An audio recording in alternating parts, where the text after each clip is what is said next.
एबे सबु कथारे टणा ओटरा सबु बेले लागिची खबरर धाड़ी ता भितरे भल और जरूरी खबर भी अच्छी आउ भी अच्छी मिछा चर्चा से भीतर को जीवा नहीं सत और जहाँ जेमिति सेमिति खबर आमर आंचलिक संवादर सकाळर खबर। नमस्कार, खबर सह मु ज्योतिस्मिता। आरंभ हेला आयुष्मान भारत प्रधानमंत्री जन आरोग्य योजना। आयुष्मान भारत प्रधानमंत्री जन आरोग्य योजनार नुआ एकक कार्ड वितरण एवं आयुष्मान बायो वंदना योजना शुभारंभ अंतर्गत जिला स्तरीय कार्यक्रम स्थानीय मिशन पड़ियारे अनुष्ठित होईछि। एही कार्यक्रम रे जिला परिषद सभापति श्रीमती देवकी साहू, अतिरिक्त जिलापाल पवित्र बेहरा, अतिरिक्त जिलापाल डॉक्टर विजयानंद सेठी, मुख्य चिकित्साधिकारी डॉक्टर रमेश चंद्र साहू, जिला नगर उन्नयन संस्थार प्रकल्प निर्देशक तरणी सुनांक समेत मान्यवर उपमुख्यमंत्री श्री कनक वर्धन सिंहदेव प्रतिनिधि, मान्यवर सांसद श्रीमती संगीता कुमारी सिंहदेव प्रतिनिधि, मान्यगण्य बुद्धिजीवी और वरिष्ठ अधिकारी सदर महाकुमा स्थित स्थानीय मिशन पड़ियारे उपस्थित थिले। आजिर एही कार्यक्रम रे अतिरिक्त जिलापाल पवित्र बेहरा सभापतित्व करथिले। एही कार्यक्रम जिला मुख्यालय को छाड़ी 47 प्राथमिक स्वास्थ्य केन्द्र तथा आयुष्मान आरोग्य मंदिर सहरांचल स्वास्थ्य केन्द्र रे करा जाउछि। जिला मुख्यालय रे ओ अन्य स्थान मानकरे आभासी माध्यम रे सहस्राधिक लोक एही कार्यक्रम रे जोड़ी होइछन्ति। एही योजना माध्यम रे जिल्ला रे जनसाधारण को नुआ एकक कार्ड बंटन कराजिबो। हिताधिकारी माने संपृक्त अंचलर आशा कर्मी, जनस्वास्थ्य कर्मी मानक सहायता रे निज ग्राम रे कार्ड पाइबे। नूतन एकक कार्ड पाइबा पर्यंत हिताधिकारी माने आधार कार्ड बा वर्तमान पाखरे थिबा स्वास्थ्य कार्ड नंबर देई चिकित्सा सेवा पाई पारिबे। ई-केवाईसी सह कार्ड प्रस्तुति और बंटन प्रक्रिया संपूर्ण देयमुक्त। आज आम बलांगीर जिले में जो आयुष्मान भारत प्रधानमंत्री जन आरोग्य योजना तथा गोबंधु जन आरोग्य योजना आज शुभारंभ है।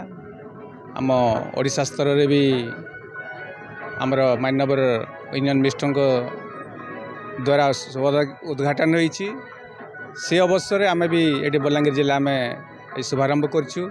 ये अवसर आम आज 9 जन हिताधिकारी को ये आज आरंभ कर देचु। आसंता काली पुणी सबु जगह यहाँ उपलब्धि हम। तेणु यही जो महत् उद्देश्य लोकंर जो सुस्थ ओडिशा आम जो गोटे स्वागतयोग्य पदक्षेप निया सेटा निश्चित भाव समस्त काम आसब। तेणु से मो समस्त अनुरोध करी, आपण मान भी अनुरोध करी, आपण मान माध्यम रे ये जो सुंदर योजनाटा आम तृणमूल स्तर रे जाऊ एवं लोकंर कार्य आसू। तेणु निश्चित भाव ये भी आपण मान सुदूर प्रसारी करेंगे से आपण अनुरोध। राज्य सरकारक पक्षरु करा जाउथिबा ओडिया पक्ष पालन अवसर रे आज पूर्वाह्न रे स्थानीय महिला महाविद्यालय सम्मेलनी कक्षठारे ओडिया भाषा साहित्य और संस्कृति विभाग एवं ओडिशा साहित्य एकाडेमी रो मिलित सहयोग रे युव लेखक सम्मेलनी अनुष्ठित होई जाइछि। एही सम्मेलनी रे जिल्लार विभिन्न महाविद्यालयर छात्र छात्री माने जोग देइथिले। ओडिया जातीयता संबलित कविता लिखन, ओडिया संस्कृति आधारित गल्प लिखन और विकसित ओडिशा गठन रे युव समाजर भूमिका संपर्क रे प्रबंध लिखन प्रतियोगिता अनुष्ठित होईछि। सम्मेलन रे अतिरिक्त जिलापाल डॉक्टर विजयानंद सेठी मुख्य अतिथि भावे जोग देई युव समाज अमूल्य रत्न बोली कहिथिले। निजर सृजनशील लेखा माध्यम रे सारस्वत साधक होई एक सुंदर समाज विकसित ओडिशा गढ़ी तोलिबाकू सर्वदा प्रयास जारी रखिबाकू परामर्श देइथिले। निजर अधिशक्तिर विकास विश्व शांति पाई युव समाज सर्वदा चेष्टारत हेबा पाई कहिथिले।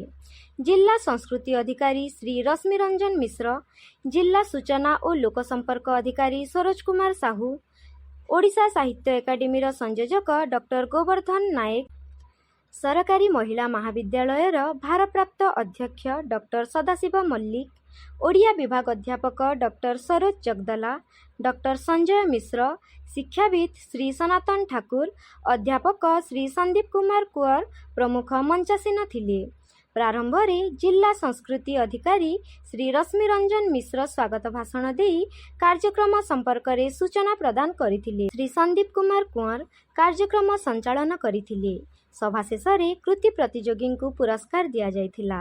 ଶେଷରେ ଡକ୍ଟର ସଞ୍ଜୟ ମିଶ୍ର ଧନ୍ୟବାଦ ଦେଇଥିଲେ। ତେବେ କେମିତି ଲାଗିଲା ଆମ ସକାଳର ଖବର ମତାମତ ନିଶ୍ଚୟ ଦେବେ। ଯଦି ଆପଣମାନଙ୍କୁ ଛୁଇଁ ପାରୁଛି ତେବେ ଲାଇକ୍ କରନ୍ତୁ, ସବସ୍କ୍ରାଇବ୍ କରନ୍ତୁ ଓ ବେଲ୍ ଆଇକନରେ କ୍ଲିକ୍ କରନ୍ତୁ। ଏଥର ଆମ ସକାଳର ଖବର ପହଞ୍ଚିଯିବ ଆପଣମାନଙ୍କ ପାଖରେ।